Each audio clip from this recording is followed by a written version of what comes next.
Greetings, people of Earth. Welcome back. My name is Jax, and what makes us radical? We see this word radical in many different contexts, typically in a political sense or like a social sense, like you have a radical view or, you've done something radical. You've done something really out of the box. And sometimes it is in reference to behavior that whoever's calling you radical finds problematic. Oh, they're such a radical. And it's sort of used to discredit or discourage that kind of behavior or that kind of thinking. And sometimes it's said in kind of a positive way where it's like, oh, he's pretty radical, like he's bringing change. He's got these different ideas, and it's something that is either quite good or very problematic and very bad. And I wanted to talk about why we become radical, what are radical beliefs, and basically how being radical is very contextual. And what I mean by that is one person's radical behavior might be someone else's common sense or very, very standard or expected or kind of needed. And this is in no way like some political train to talk about how radicalization or being radical is good. Being radical is just that. There is no positive or negative connotation other than the perspective you bring to it. And what I mean by that is your radicalization or you being radical is only in the eye of the beholder. So you and your friends might all have some radical idea, like putting pineapple on pizza. And some people will look at that and go, wow, that's so radical. I mean, oh my goodness, like what a crazy idea, what a crazy belief, like good for you for thinking out of the box. And some people might look at you like, oh, bloody radicals, like can't trust them at all. I mean, that's just awful. Pineapple on pizza, disgusting. So it's always contextual, and that doesn't give you kind of an excuse to go off and engage in radical behavior that negatively impacts other people. But it's just an interesting conversation when we talk about this idea of really going out on a limb or holding beliefs that are different than the social norm or the standard, and you are placed in this box of being radical. And what does that mean exactly? And do all of us hold radical beliefs? I'm of the opinion that a lot of us do. I haven't met many people that I've interacted with and gotten to know who don't have at least one or two pretty radical ideas, pretty outside the box kind of thinking.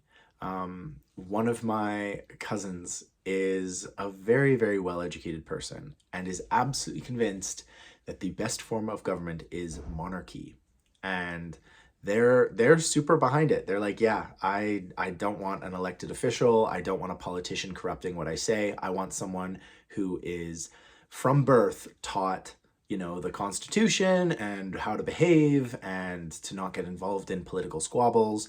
I want someone like that leading the country. I want a singular direction leading a country. And in my view, that's pretty radical. The idea of having a monarch in today's day and age who has sole control over domestic and foreign policy, the economy, civil rights. That's crazy. Like, we have another word for that, and it's called a dictatorship, where somebody just decrees what happens. And yet this relative is, a very, very well-educated, well-meaning person who has been so disillusioned with the way government goes that they're like, yeah, you know what? Let's get a king. Let's find a queen. Let's have an unbiased ruler, which doesn't really exist, but let's have an unbiased ruler that makes all the decisions and prevents government corruption and all this other stuff. And honestly, in its idealized form, it would be great. Like, if we could actually find someone who was unbiased and looked at everything objectively and, made sure that human rights were really looked after and protected, it would work. And I think it's the same with the idea of like a fundamental communism. The idea is really nice in idea, we share everything, we look after everyone, we have centralized government planning, blah, blah, blah, blah, blah. but in its actual practical implication in the world, it has devastated societies. It has destroyed communities. It has ruined industrial ability. It's absolutely vile. And I'm not afraid to say that. But you still get a lot of people, particularly young people in university, who say, well, we'll do it differently. No one's actually carried out communism in its ideal form.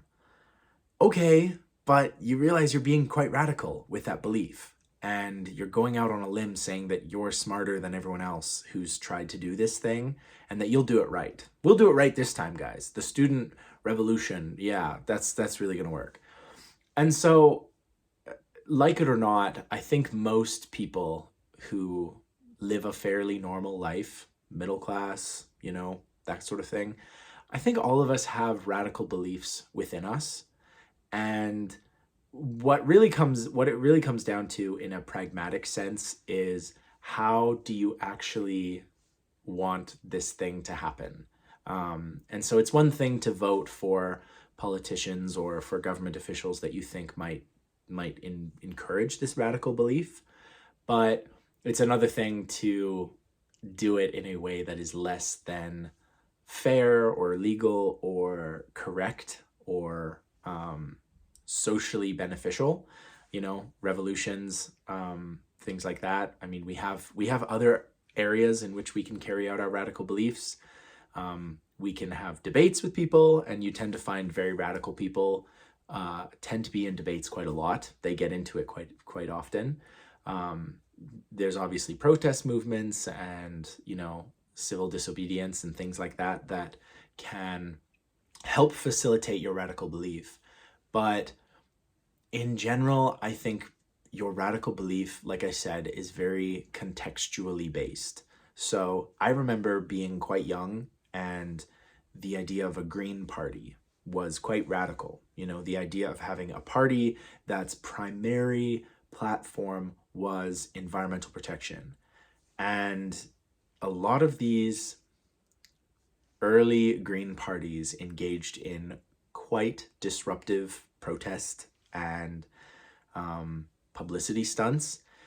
And so the vast majority of people looking at this from the outside said, man, these green people, they're really, really radical. Like, they're kind of crazy. And as the discussion has moved forward and new people have been put in place, the cultural norm of green parties has kind of become less radical. Like, the idea of the Green Party in Canada, it's never had any real success in Canada, but it's viewed a lot less radically than, say, 10, 20 years ago. And so by saying this, I really want to get across the idea that being radical is all contextual.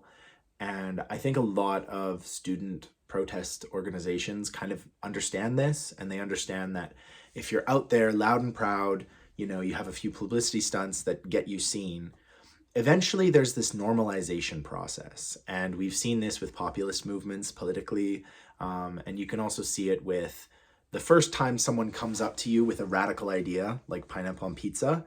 Maybe your first reaction is to go, oh my gosh, that's so radical. I'm not touching that. That's so extreme. Fruit on pizza does not work. But the more you hear about it, the more you see it normalized. Maybe you see it in a TV show. Maybe you hear other people talking about it. It becomes much less of a radical idea.